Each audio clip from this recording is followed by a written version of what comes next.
Hi friends, ಎಲ್ಲರಿಗೂ ನಮ್ಮ ಹೊಸ ಯೂಟ್ಯೂಬ್ ಚಾನಲ್ಗೆ ಸ್ವಾಗತ. ಇವತ್ತು ಒಂದು ಸಿಂಪಲ್ ಆದ ಹೆಲ್ದಿ ಆದ ರೆಸಿಪಿನ ಮಾಡ್ಕೊಂಡು ಬರೋಣ. ಏನಪ್ಪ ಅಂದರೆ ಹಾಗಲಕಾಯಿ ಗೊಜ್ಜು. ಇದನ್ನು ಹಾಗಲಕಾಯಿನ ತಗೊಂಡು ನೀಟಾಗಿ ಲೇಯರ್ ಆಗಿ ಕಟ್ ಮಾಡ್ಕೊಳ್ಳೋಣ. ಅದು ಕಟ್ ಮಾಡ್ಕೊಂಡಾದ್ಮೇಲೆ ಅದಕ್ಕೆ ಬೇಕಾದ ಇಂಗ್ರೀಡಿಯೆಂಟ್ಸು ಆಗ ನಿಮಗೆ ತೋರಿಸ್ಕೊಡ್ತೀನಿ. ತುಂಬ ಸಿಂಪಲ್ಲಾಗಿ ಬ್ಯಾಚುಲರ್ಗಳು ಮಾಡ್ಕೊಬೋದು, ಎಲ್ಲರೂ ಮಾಡ್ಕೊಂಡು ತಿನ್ಬೋದು. ಈಗ 2 ಮೀಡಿಯಮ್ ಸೈಜ್ ಈರುಳ್ಳಿ, ಬೆಳ್ಳುಳ್ಳಿ ಮತ್ತು 2 ಟೊಮೊಟೊಗಳನ್ನ ತಗೊಂಡು ನೀಟಾಗಿ ತೊಳ್ಕೊಂಡೋಣ. ತೊಳೆದಿದ್ದಾದಮೇಲೆ ಫಸ್ಟು ಸ್ಟವ್ ಆನ್ ಮಾಡಿಬಿಟ್ಟು ಕಡಾಯಿ ಇಟ್ಕೊಳ್ಳೋಣ.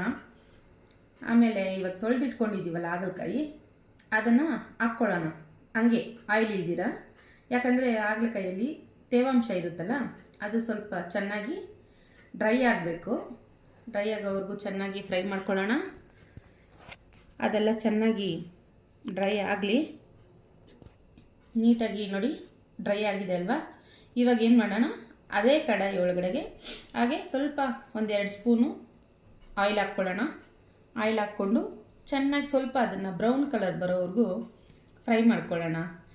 ಈ ಥರ ಮಾಡಿಕೊಟ್ರೆ ಮಕ್ಕಳಿಗೆ ಕಸರೆ ಇರಲ್ಲ, ಅವ್ರಿಗೆ ತಿನ್ನೋದಕ್ಕೆ ಸ್ವಲ್ಪ ಚೆನ್ನಾಗಿರುತ್ತೆ, ಅದು ಹೆಲ್ದಿಯಾಗಿರುತ್ತಲ್ವ. ಯಾಕಂದರೆ ಮಕ್ಕಳು ಹಾಗೆ ಮಾಡಿಕೊಟ್ರಂತೂ ತಿನ್ನಲ್ಲ. ಸ್ವಲ್ಪ ಡಿಫ್ರೆಂಟಾಗಿ ಮಾಡಿಕೊಟ್ರೆ ಅವರು ಇಷ್ಟಪಟ್ಟು ತಿಂತಾರೆ, ಮತ್ತು ಇರುತ್ತೆ, ಆರೋಗ್ಯವಾಗೂ ಇರುತ್ತೆ. ಈಗ ನೋಡಿ ಚೆನ್ನಾಗಿ ಈ ಥರ ಬ್ರೌನ್ ಕಲರ್ ಬಂದಿದೆ. ನೀಟಾಗಿ ನೋಡಿ ಬ್ರೌನ್ ಕಲರು ಇದು ಚೆನ್ನಾಗಿ ಫ್ರೈ ಆಗಿದೆ. ಇವಾಗ ಇದನ್ನು ಒಂದು ಪ್ಲೇಟ್ ಒಳಗಡೆ ನೀಟಾಗಿ ಎಣ್ಣೆ ಎಲ್ಲ ಸೋಸ್ಬಿಟ್ಟು ತೆಗ್ದು ಇಟ್ಕೊಳ್ಳೋಣ. ಪ್ಲೇಟಲ್ಲಿ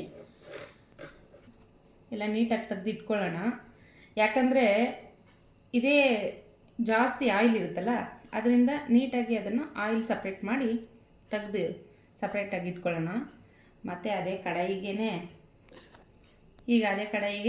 ಮತ್ತೆ 1-2 ಟೇಬಲ್ ಸ್ಪೂನಷ್ಟು ಎಣ್ಣೆ ಹಾಕ್ಕೊಳ್ಳೋಣ.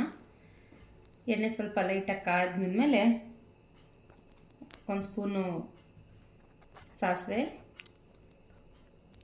ಹಾಕ್ಕೊಂಡಿದ್ದಾಯ್ತಲ್ಲ. ಮತ್ತು ಇವಾಗ 1 ಟೀ ಸ್ಪೂನಷ್ಟು ಜೀರಿಗೆ ಹಾಕ್ಕೊಳ್ಳೋಣ. ಸಾಸಿವೆ ಜೀರಿಗೆ ಎಲ್ಲ ನೀಟಾಗಿ ಸಿಡೀಲಿ. ಮತ್ತು ಅದು ಸಿಡಿದ್ಮೇಲೆ ಅದ್ರ ಜೊತೆಗೆ ಇವಾಗ ಆನಿಯನ್ ಹಾಕ್ಕೊಳ್ಳೋಣ. ಆನಿಯನ್ನು ಮತ್ತು ಬೆಳ್ಳುಳ್ಳಿ ಮತ್ತು ಕರಿಬೇವು ಸೊಪ್ಪು 3 ನಾವು ಇವಾಗ ಒಟ್ಟಿಗೆ ಹಾಕ್ಕೊಳ್ಳೋಣ. ಯಾಕೆ ಅಂತಂದರೆ ಕರಿಬೇವು ಸೊಪ್ಪು ಫಸ್ಟೇ ಹಾಕ್ಬಿಟ್ರೆ ಅದು ಟೇಸ್ಟ್ ಅಷ್ಟು ಚೆನ್ನಾಗಿರಲ್ಲ, ಕಲರ್ ಚೇಂಜ್ ಆಗಿಬಿಡುತ್ತೆ. ಅದರಿಂದ 3 ಒಟ್ಟಿಗೆ ಹಾಕ್ಕೊಳ್ಳೋಣ. ಒಂದು ಸ್ವಲ್ಪ ಚೆನ್ನಾಗಿ ಮಿಕ್ಸ್ ಮಾಡಿಕೊಂಡು ನೀಟಾಗಿ ಬ್ರೌನ್ ಕಲರ್ ಆಗೋವರೆಗೂ ಫ್ರೈ ಮಾಡ್ಕೊಳ್ಳೋಣ. ಈಗ ಹುಣಸೆಹಣ್ಣು ನೆನೆಸಿದ್ವಲ್ಲ ನೀರಲ್ಲಿ, ಚೆನ್ನಾಗಿ ಅದನ್ನು ಕಿವುಚ್ಕೊಂಡು ನೀಟಾಗಿ ಅದನ್ನು ನಾವು ರೆಡಿ ಮಾಡ್ಕೊಳ್ಳೋಣ. ಅಷ್ಟರಲ್ಲಿ ರೈಸ್ಗಿಟ್ಟಿದೆ, ರೈಸು ವಿಸಿಲ್ ಬಂದಾಯಿತು. ಈರುಳ್ಳಿ ಬೆಳ್ಳುಳ್ಳಿ ಎಲ್ಲನೂ ನೀಟಾಗಿ ಬ್ರೌನ್ ಕಲರ್ ಆಗಿದೆ ನೋಡಿ. ಈಗೇನು ಮಾಡೋಣ ಅಂದರೆ ಟೊಮೊಟೊ ನೀಟಾಗಿ ಫ್ರೈ ಮಾಡ್ಕೊಳ್ಳೋಣ. ಒಂದು ಸ್ವಲ್ಪ ಅದು ಹಸಿ ವಾಸನೆ ಎಲ್ಲ ಹೋಯಿತು ನೋಡಿ. ಇವಾಗ ಚೆನ್ನಾಗಿ ಮ್ಯಾಶ್ ಆಗಿದೆ. ಈಗ ಸ್ವಲ್ಪ ರುಚಿಗೆ ತಕ್ಕಷ್ಟು ಉಪ್ಪು ಹಾಕ್ಕೊಳ್ಳೋಣ. ಒಂದು ಅರ್ಧ ಸ್ಪೂನಷ್ಟು ಅರಿಶಿನ ಪುಡಿ ಹಾಕ್ಕೊಂಡು ಅದನ್ನು ಸ್ವಲ್ಪ ಮಿಕ್ಸ್ ಮಾಡ್ಕೊಳ್ಳೋಣ. ನೀಟಾಗಿ ಮಿಕ್ಸ್ ಆದಮೇಲೆ ಇವಾಗ 2 ಸ್ಪೂನು ಸಾಂಬಾರು ಪುಡಿ, 2 ಸ್ಪೂನ್ ಧನಿಯಾ ಪುಡಿ, 1 ಸ್ಪೂನ್ ಅಚ್ಚಿದ ಖಾರದ ಪುಡಿ ಹಾಕ್ಕೊಂಡು ಚೆನ್ನಾಗಿ ಮಿಕ್ಸ್ ಮಾಡ್ಕೊಳ್ಳೋಣ. ಅದೆಲ್ಲ ಸ್ವಲ್ಪ ಹಸಿ ವಾಸನೆ ಹೋಗೋವರೆಗೂ ಫ್ರೈ ಮಾಡಿಕೊಂಡು ಒಂದು ಸ್ವಲ್ಪ ಅದು ಎಣ್ಣೆ ಬಿಟ್ಕೊಳ್ಳಿ. ಅದು ಎಣ್ಣೆ ಸ್ವಲ್ಪ ಫ್ರೈ ಆಯ್ತಲ್ವ. ಇವಾಗ ನಾನಿವಾಗ ಅರ್ಧ kg ತೊಗೊಂಡಿದ್ದೀನಿ ಹಾಗಲಕಾಯಿ, ಅದಕ್ಕೆ ಎಲ್ಲ 2 ಸ್ಪೂನ್ ಹಾಕ್ಕೊಂಡಿದ್ದೀನಿ. ನೀವು ಇನ್ನೂ ಜಾಸ್ತಿ ತೊಗೊಂಡ್ರೆ ಜಾಸ್ತಿ ಹಾಕ್ಕೊಳ್ಳಿ. ಇವಾಗ ಎಲ್ಲ ಫ್ರೈ ಆಯ್ತಲ್ವ. ಇವಾಗ ಫ್ರೈ ಮಾಡಿ ಇಟ್ಕೊಂಡಿರೋದು ಹಾಗಲಕಾಯಿನ ಹಾಕ್ಕೊಳ್ಳೋಣ. ಹಾಕ್ಕೊಂಡು ಚೆನ್ನಾಗಿ ಸ್ವಲ್ಪ ಮಿಕ್ಸ್ ಕೊಡೋಣ. ಚೆನ್ನಾಗಿ ಮಿಕ್ಸ್ ಮಾಡ್ಕೊಂಡ್ಮೇಲೆ ಮಿಕ್ಸ್ ಆಯ್ತಲ್ವ. ಇವಾಗ ಸ್ವಲ್ಪ ಹುಣಸೆಹಣ್ಣು ರಸ ನಮ್ಗೆ ಎಷ್ಟು ಬೇಕೋ ಅಷ್ಟು ಹುಣಸೆಹಣ್ಣು ರಸ ಹಾಕ್ಕೊಳ್ಳೋಣ. ಹಾಕ್ಕೊಂಡು ಚೆನ್ನಾಗಿ ಮಿಕ್ಸ್ ಮಾಡ್ಕೊಳ್ಳೋಣ. ಅದನ್ನು ನೋಡಿ ಚೆನ್ನಾಗಿ ಮಿಕ್ಸ್ ಆಗ್ತಾ ಇದೆಯಲ್ವಾ. ಆದಮೇಲೆ ನೋಡಿ ಚೆನ್ನಾಗಿ ಫ್ರೈ ಆಗಿ ಎಣ್ಣೆ ಎಲ್ಲ ಸ್ವಲ್ಪ ಬಿಟ್ಕೊಂಡಿದೆಯಲ್ಲ, ಇವಾಗ ನಮಗೆ ಎಷ್ಟು ಗೊಜ್ಜು ಬೇಕೋ ಆ ಕ್ವಾಂಟಿಟಿಯಿಂದ ನೀವು ಸ್ವಲ್ಪ ನೀರು ಹಾಕ್ಕೋಬೇಕು.